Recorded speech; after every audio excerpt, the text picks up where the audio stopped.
Beautiful people, what is up and how are you doing? This is your favorite R&B plug, Valentine, the plug, and I'm here on your 12 with a new video. Now, you know I got a dope chord progression waiting to be turned into an R&B beat, and y'all just gonna follow me while I break my steps down and turn this into a dope result. Let's get it moving. All right, beautiful people. Thank you for following me into FL Studio. I'm gonna just play you the first part of the chord progression. Then we're gonna break that down, and then we're just gonna start adding things to it to build a complete beat. So here we go.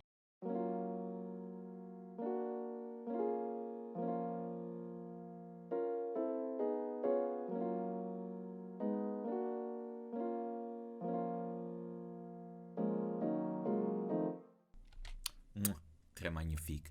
So there really isn't a lot of special things going on in this chord progression. We've got an F sharp major 7 chord here. We've got an augmented A sharp chord. We've got an A sharp minor chord.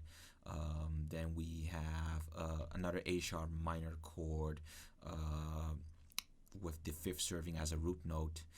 Then you have this little phrase here where essentially all the notes of the chords are just dropping down one semitone. It's a phrase you hear a lot in R&B, jazz, gospel. I love it. So not a lot of special things going on. The one chord I want to pay attention to is the augmented chord. Now, the reason why I went for that augmented chord is because that major 3rd, I think, and that raised 5th, that just adds a lot of sweet tension, which it just makes it more saucier. And like I've said before, tension in your chord progression is very important in R&B. You gotta let it build up and then resolve, like the greatest, sweetest release. So that's what you want. So yeah, that's our chord progression. That's what we are going to be working with today. So when we go to the playlist, you'll see that I've already added some additional layers, which is a guitar, a strummed guitar, no, a picked acoustic guitar, which I got from Native Instruments Picked Acoustic, and a pad from Expand, and I kind of sound a little bit like this.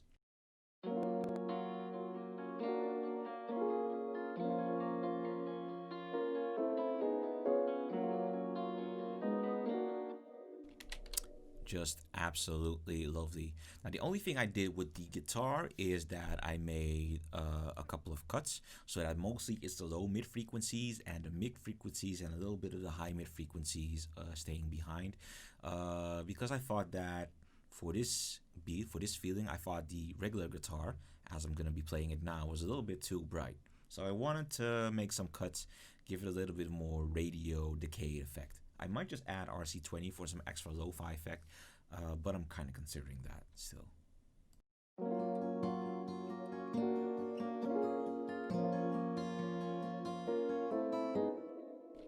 And honestly, just leaving it like that, it works, but to me it's a little bit too bright, especially within the context of the idea that I have for the beat. So yeah, that's basically my layers. Regarding my pad, it's just phases and shaper box, old reliable, of course, in my toolkit. Nothing really spectacular. So what we're gonna be doing now is we're gonna lay down the drums, get some idea of a groove going on. I've already got a lot of my drums set up in battery. I did a lot of pre-work. I've been using battery a lot lately because I think it's definitely the sampling VST drum sampler of my choice, and they've got some pretty legit kits that come with the expansions. But we are going to be using these drums, hold on, to build a salsa drum beat with. So let's go and get it moving. One thing that I'd want to add before we go laying down the drums, the reason why I used Picked Acoustic by Native Instruments a lot, or Electric Guitar Sunburst, is because I feel that they have amazing strumming patterns, and I think that they're decent substitutes for melodies.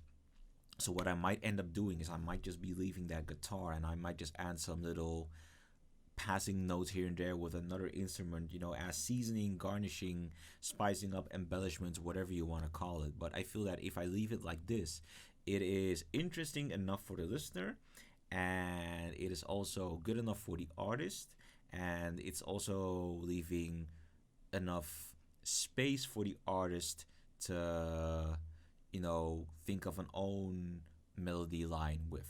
That's kind of what I'm getting at.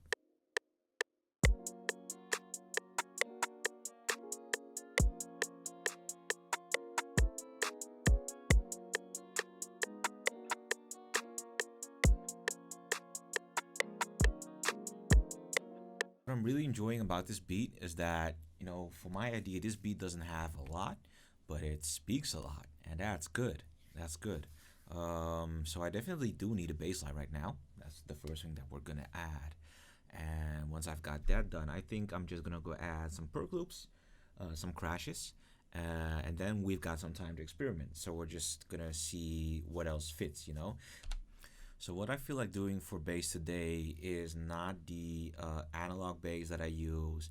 It's not the Growler Moog bass or my own bass patches. Actually, what I feel like doing today is take out just the Scarby MM bass, which I hardly ever use, and it's underutilized if you ask me. So I'm gonna go use that. Probably filter out a lot of frequencies, and then see if you can turn this into a dope bass line. Because acoustic basses are very, very much unappreciated, especially when it comes to making hip hop.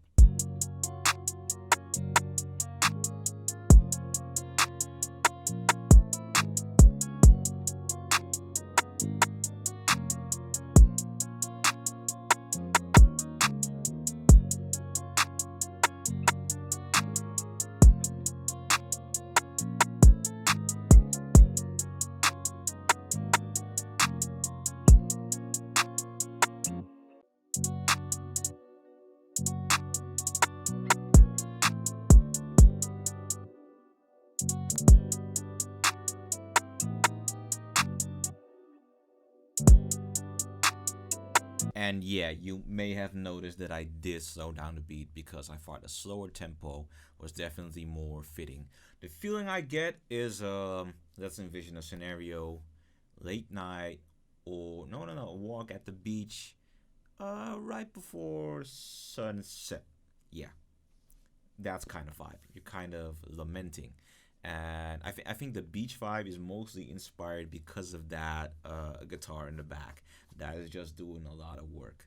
And as I'm sitting here envisioning a scenario, of course, I start to, kind of, at this point, when you make type beats, you don't go into the DAW, lay down a melody with the intention to make a beat for a certain artist. I feel that working that way, it hardly produces any results. Usually just let your creative process take the wheel, and then at this point you decide, hey, this beat would be amazing for, you guessed it, Kehlani. So this to me definitely screams Kehlani. I think she would definitely do it justice. Maybe with a verse from, I don't really know, Ty Dolla Sign maybe, or SZA. Wow. See, I'm spoiled for choice at this point. So what I'm doing at the moment now is I decided to add some little variation. Variation just keeps things fresh and interesting, of course. So I added another kick pattern, which sounds like this.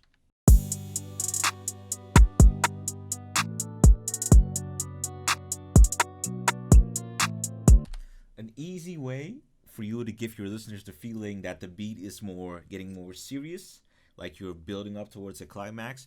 Add more kicks, or more snares, more in between snares, more 8 notes, 16 notes, but letting them hit hard on those on the first beat, the third beat, those accents essentially.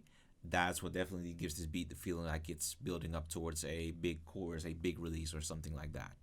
I gotta admit, sometimes I'm very self-aware about myself. So sometimes I just sit here in my process and I think, wow, aren't you just going through the motions? And I think it's important as producers to distinguish between your distinctive steps and styles and whether it's just a formula or not. At this point, I don't feel like I have a formula because I do feel that I'm doing things differently every time. I feel my beats are different enough. And I'd really hate for people to think that I have a formula, because what I that's when I get self-aware. That's what do when people watch my videos or they see me working making beats and they've seen a couple of my videos.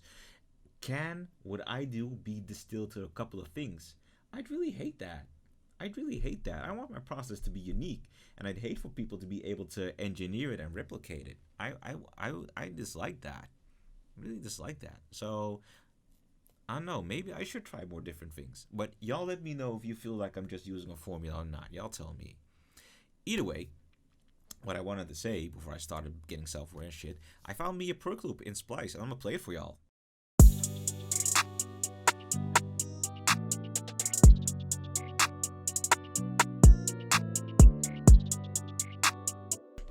A nice little subtle element. Gonna turn the volume down, may just add a low pass filter on top of that.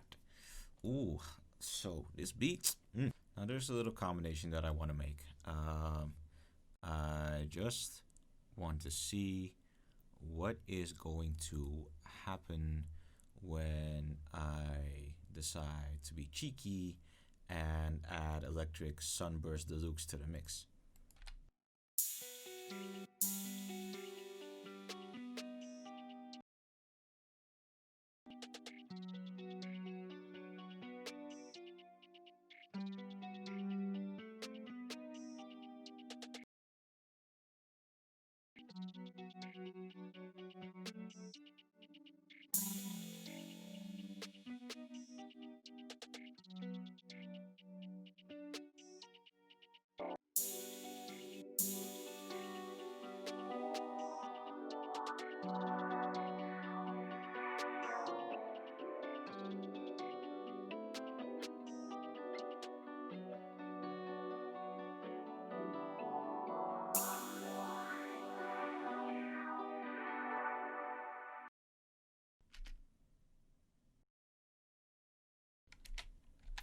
Good folks, now I did say somewhere that I was gonna add a vocal sample, but I think I'm just gonna do that in my own free time.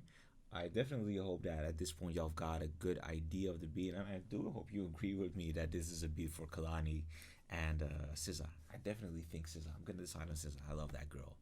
I think I've done what I can to entertain y'all. I'm gonna just send y'all off. Y'all go have fun, do whatever it is the fuck you're doing today. Y'all gonna see me back with another video soon. But this is it. And I think it's good to leave it at this because there's nothing more I can tell you. I'd just be forcing myself. Y'all got better things to do. I'm gonna see y'all in the next video. Peace.